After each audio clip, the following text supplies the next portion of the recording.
maybe the tone of the book, if it one of the things I hear often from readers is, I'm right there with you. Like, I'm working with doubt too.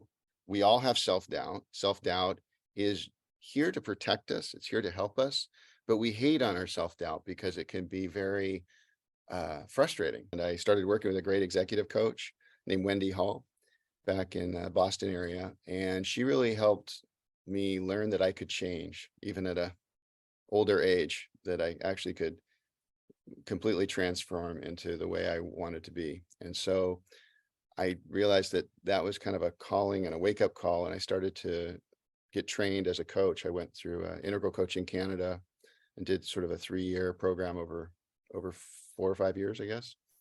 And yeah, so I call myself an executive coach, but I work with a lot of different folks that are not technically executives. There's musicians and artists and creatives, and sometimes word of mouth leads me to all kinds of folks.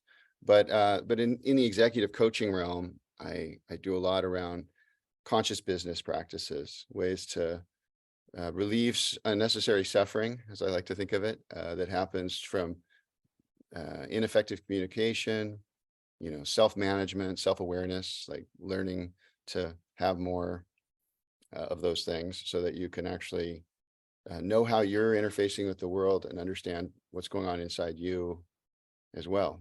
I think you can never step in the same river twice, right? They say. So, change is always happening. And uh we like the human animal, I think, craves consistency. It's a way we cling to safety, but it's sort of a misnomer. It's fictitious, right? We think it's, oh, I can finally have my house all set up and paid for, and then I don't have to do anything. And it's like, nope, then life happens, right? So there's always change to be dealt with.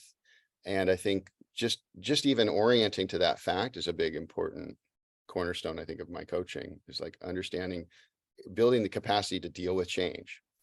And similarly is the ambiguity. So ambiguity is that it's uncertain.